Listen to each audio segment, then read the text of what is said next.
Welcome back, everyone. It's once again been a while since I posted a video, but I'm busy with some very interesting stuff, and I'll share that with you hopefully very soon. I've had a few requests for flies like crazycharlies, some of the old, more traditional kind of saltwater flies, and things like crazycharlies, clouds and minnows, those sort of things. And I think it's a good idea to tie one or two of those because they are very easy and simple flies and still work very well, especially for guys who start fly tying and fishing saltwater. So I'm going to do a crazycharlie, and I'm going to tie it on the grip 21711 NSLBL. This is the size 2. This is the the barbless version of the 21711 NSL, and that's what we tie most of the crustaceans on. Size 2, 4, and 6. We've actually we've got those in the barbed version, and I just recently put the size 4 with a micro barb in production. And if I'm happy with the quality, then we'll definitely do the size 6 and the size 2 with a micro barb as well. So crazycharlie is something that it's an old, very old bonefish pattern, a very successful fly, and it's a very simple fly to tie. So it imitates a crustacean. So it would be anything from a little crab, obviously it depends on the size and the color you tie it in, but from crab, sea lice, shrimp patterns, any of those sort of things, it would imitate. And I'm using I'm going to tie a pink one. I'm using a 3/0 grip thread, which is kind of it's a slightly thicker thread than the normal stuff we use for trout flies, and very nice for smaller crustacean patterns. I'm going to use just a standard bead chain eye. Now you tie the bead chain eye on top of the hook, cover a short piece of the shank behind the eye with thread, then tie the bead chain eye on top of the hook and fix that with a few wraps of thread in a kind of a figure of 8 movement. So you cross over the little shank between the two eyes and tie it in as tight as possible on top of the hook so that they don't move around. Now these flies can be tied in many different variations.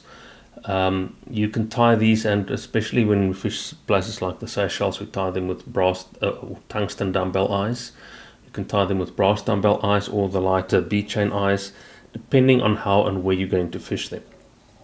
And there are many other patterns that don't refer to the name crazycharlie, but that are pretty much crazycharlie patterns.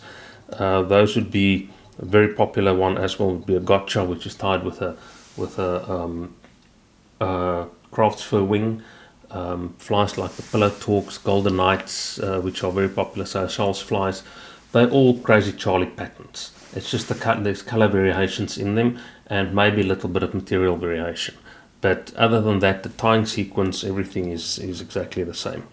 So I don't like to tie. Some guys do tie around the bend of the hook. I don't like to tie the material around the bend of the hook.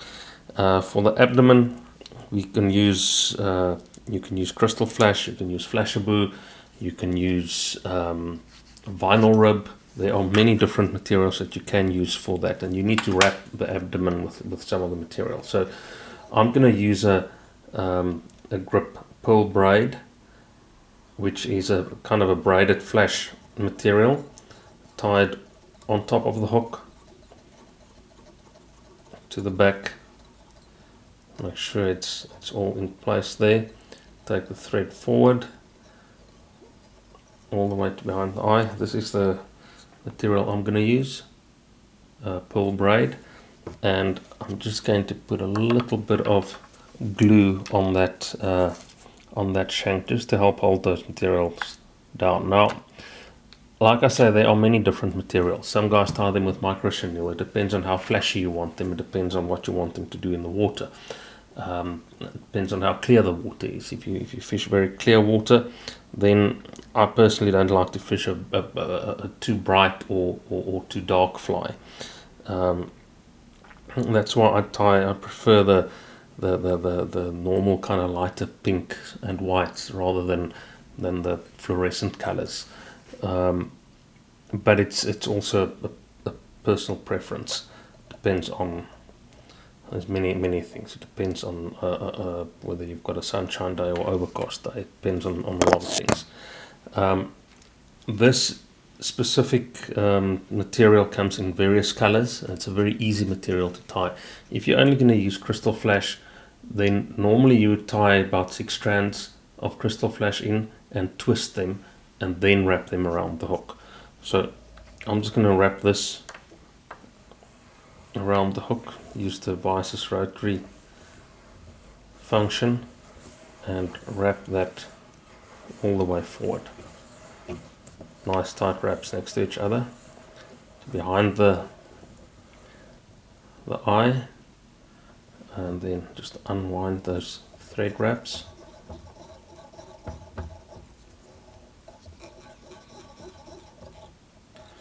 So there.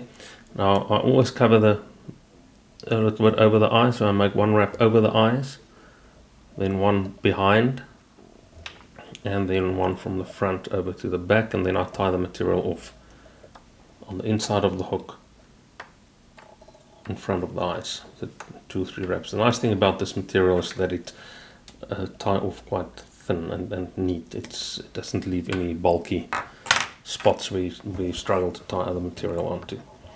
And you'll just wrap all those ends in. Now the last part is the wing, and for that I'm using a pink, again not a fluorescent pink, a calf tail, and I'm going to cut a small bunch off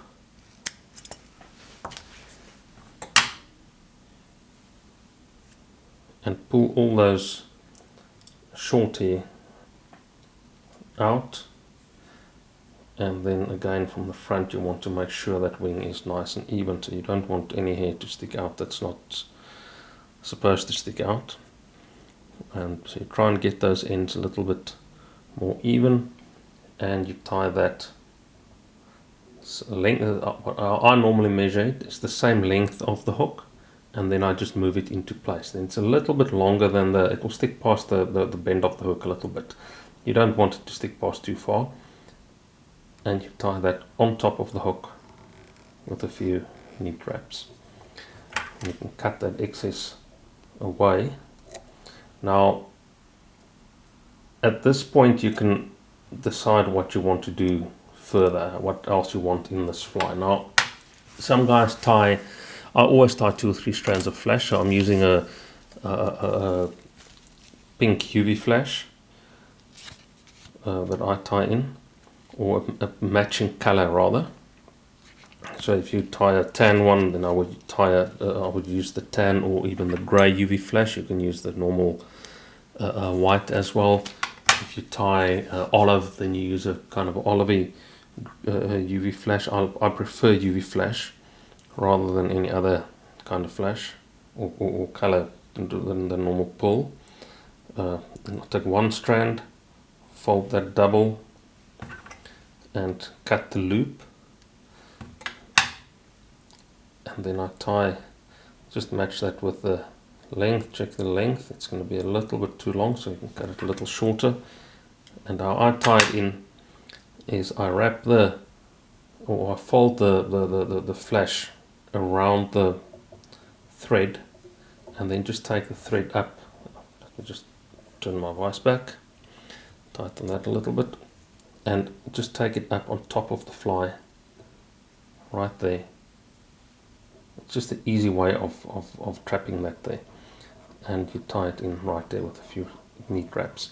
Now to get back to the point of how far you want to take the fly, at this point you can decide on what you want for the wing. Do you want calf tail, which is the traditional way and a very successful material for this fly, or you can tie synthetics in. You can use a craft's fur.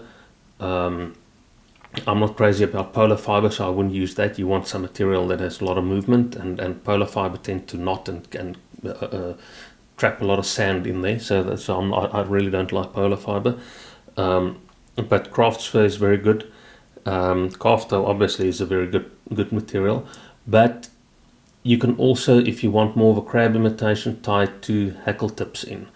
You can tie rubber legs in. So at this point you would either tie the fly off and finish it off, or go and tie some rubber legs in. And again, there's different ways of tying the rubber legs in. So I'm gonna take it one step further and do the rubber legs. If you want to leave it the traditional old way, this is where you tie it off. If you want to take it one step further, then tie some rubber legs in. Let me just grab some rubber legs here, and I'm going to tie obviously a matching color.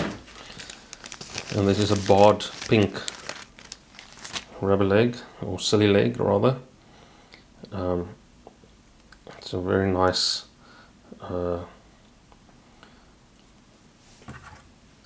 broken pink kind of color that will enhance the fly a little bit. That's what it looks like. And I will tie again. I'll fold this and then cut them in half, and then I tie one on the left. I fold it around the thread and tie it on the inside, or on my side rather, and then I do the same with one on the other side. Fold the other one around the thread, take it to the other side, slide it down to the hook, and crack that in right there. And that will add quite a bit of movement to the fly. So you can tie rubber legs in, you can tie hackle tips in, you can tie it with craft's fur. There are so many different ways. It's a very versatile fly, and the Crazy Charlie is more of a style of tying. It's not just the fly anymore, because it's been adapted to various fishing conditions, various areas, and preferences. So that is what the Crazy Charlie is about now, and you still see them. I can remember I fished Crazy Charlies back in the day. In '97 I fished them for redfish in the Mississippi Delta, but by then they were already a popular fly. I'm not sure when they were invented and who invented them the first time. I know it was somewhere in the Bahamas or Mexico, Belize, in that Caribbean area, but I'm not 100% sure of the history. Now the last step would be to finish it off with a bit of UV varnish or resin in the front. Take a little bit. I use a grip thin resin that comes with a brush, and finish that off. And just grab this one is empty. Let's just grab another one. There we go. You can put a good drop in there. Now to get back to the abdomen, there are many materials that you can use for the abdomen. You can use vinyl rib. You can use, I've seen guys using dubbing. There are many different things, and I've also seen guys building that abdomen up a little bit with a resin. I never really go that far. If you really want to spend time on the flies, then you can do things like that. But I don't really go that far. The other thing with one of the differences between this fly and the gotcha is that the gotcha has a short flash tail. So that is I'd say that's the main difference. It's got a short flash tail that extends from where I end, where the abdomen ends there, just past the hook bend, and the rest of the tying sequence is exactly the same as the Crazy Charlie. So there's the Crazy Charlie. Like I say, there's many different versions. You can play around with it, play around with some materials.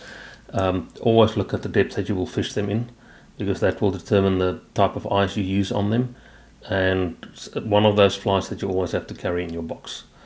Thanks for watching. Please like the video, please subscribe to the channel. There's a lot more stuff coming. Thanks for watching.